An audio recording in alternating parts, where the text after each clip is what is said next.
Hello everybody, and welcome to my channel. If you're out there trying to fix your air conditioning on your Toyota RAV4, this is a great video for you guys. My air conditioning wasn't working for about 2 months on the hottest days in the summer.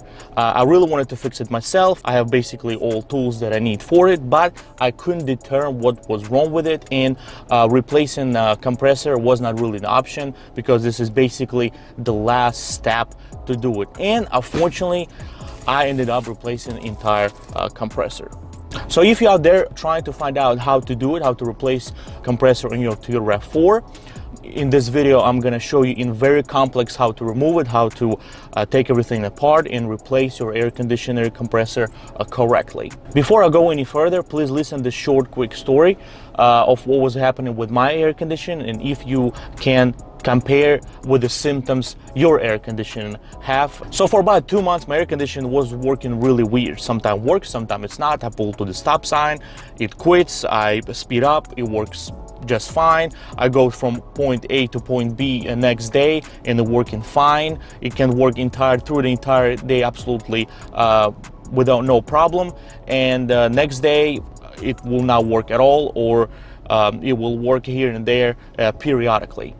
Basic checks like pressure in your freon, see if your fan working just fine. In matter of fact, make sure even that you see that they do work, it doesn't mean they go on full speed. You can basically stop them with your hands, and then you will know your motor probably blown on your fan, and that part needs to be replaced. But my fans work perfect. My condenser was clear, my radiator was clear, everything was perfectly fine, and I really couldn't find out anything was wrong with it. I went on Amazon and even purchased one of those mini VCI OBD2 scanners that comes with a software that's specifically made for Toyota vehicles. But digging through it, I were able to see some information about air conditioning, how it works. I were able to monitor some things, power on and power off, stuff like that, but it really couldn't show me what problem. I was hoping it will give me some kind of error code, but it didn't. For some reason I wasn't able to get reading from my flow sensor through a touchstream software, but if you can, reading under 3.8 volt will basically tell you that you have a bad flow sensor and your whole compressor need to be replaced. Also, error code B1479 will tell you the same thing. Now, if you didn't know, this type of compressors do not have a clutch. Basically, the way how they work, they constantly run, and it's made for more high efficiency, so it's not gonna put any load on your engine every time power's on. And apparently you're getting a little bit better mileage with having those type of compressors. Pressure control valve solenoid that located inside of your compressor actually do the job of the clutch. It regulates the pressure and it cycles freon through the entire system. Now, when that valve fails, and apparently this is a common problem on this type of compressors, your air conditioning goes crazy like it did with me. Sometimes it works, sometimes it's not. Basically exactly what was going on. I went on eBay and bought one of those solenoids for only 40 bucks. Was trying to save me some money and time just by simply replacing one of those valves. But unfortunately, no matter what I did, how hard I worked, there is no way you can get this stupid solenoid out of the compressor. I spent hours and hours removing it. I really didn't want to touch actually compressor. I want to do it right there without removing entire compressor. I ended up removing the entire compressor and working my way with this solenoid right on my workbench. But it still failed. I still was not able to remove this solenoid no matter how I tried.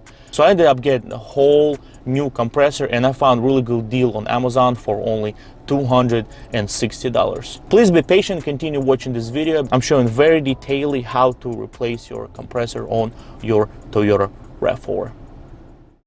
Okay, so by the book, this is how dealership do, this is how some shop do. You actually have to remove entire bumper. You have to remove entire bumper, both headlights need to be removed just to get to your radiator, just to remove your AC condenser. You have to do all this to continue removing. But there is a hack, and just follow my lead, just follow my steps, and there is a way to actually do all this without removing entire bumper.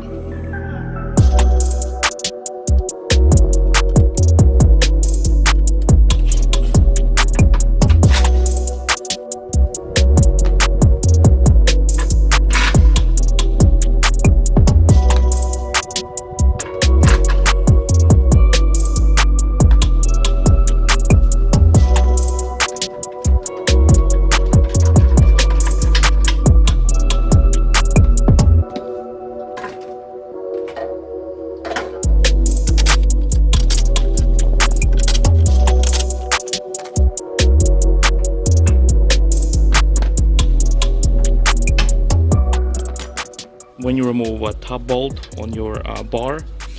Here there's gonna be one more over here. It's pretty tough to get it out, but it is possible. And don't forget to install it back when you put everything back together.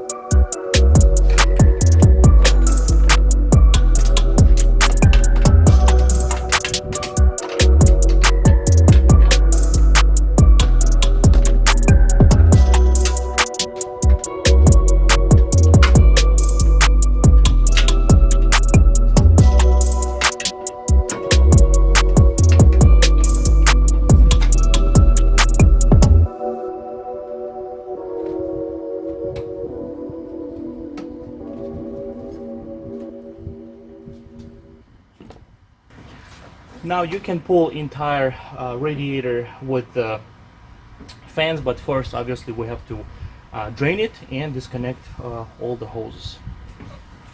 Radiator drain plug located right there, that little white knob.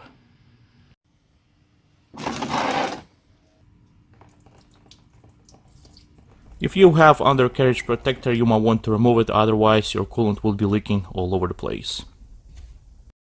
While coolant draining, don't forget to remove this cap so it will start sucking some air and it's going to increase the flow and speed up the process. And we're going to go ahead and remove the upper hose right here and lower hose. This couple of small hoses from your reservoir and this little one right here too need to be disconnected as well. All the harnesses right here, and we can just go ahead and pull this whole assembly out.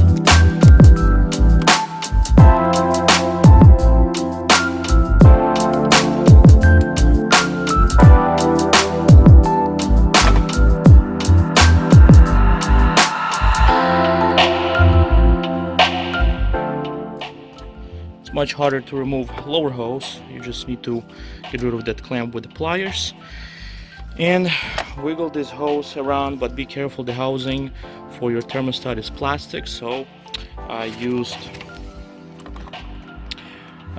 one of these tools and kind of clear this hose a little bit, scrub it between the plastic and hose, and it was established to pull this hose away just like that.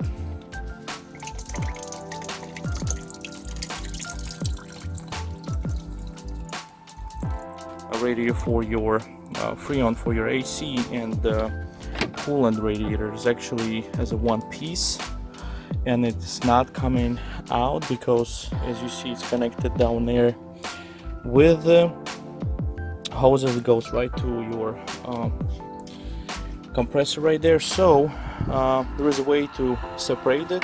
I remove this plastic cover. Just take one bolt over here, take one bolt over there, pull this whole plastic, this little cover, okay, and now you can separate your radiator for AC. And as you see, there is a little dent over here, really big one.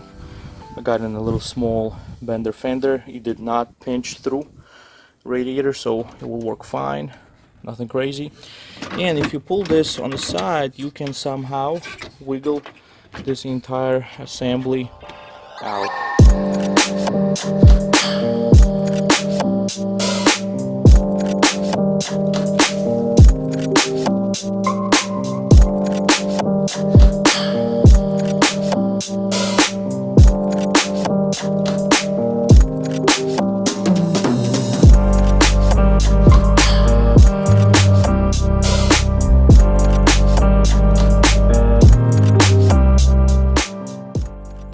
Well, here I was trying to record how I remove serpentine belt, but it's so tight there it's almost impossible to get a good shot. But you basically use a breaker bar or wrench, whatever works for you, release the tension on a tensioner and slide a belt right from alternator pulley.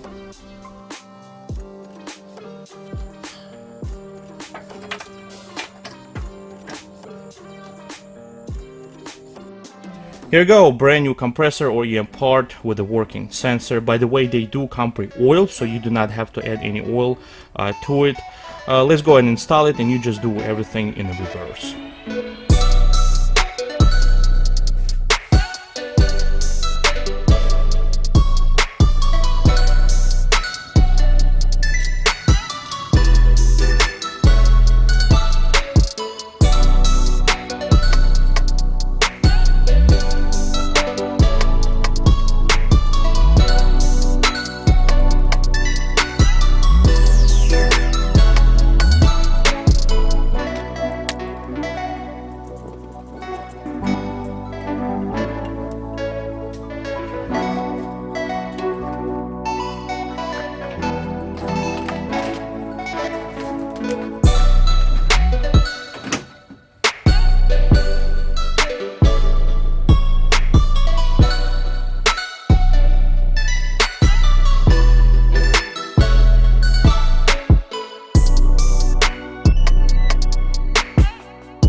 If you're asking yourself how I remove this plastic cover, to be honest, I just ripped this off. I really couldn't deal with it anymore. I was constantly on my way.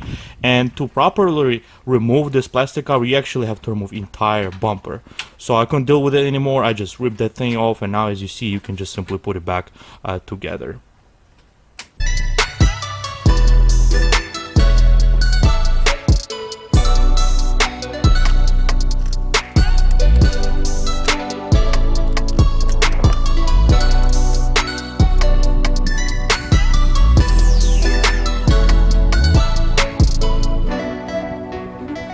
Here's one more tip for you to speed up a process of antifreeze refilling. Just pop this hose right here to create the air exhaust, and also it will fill all the air pockets and just help to refill much quicker and more efficient. But don't forget to put this hose back in place when you're done.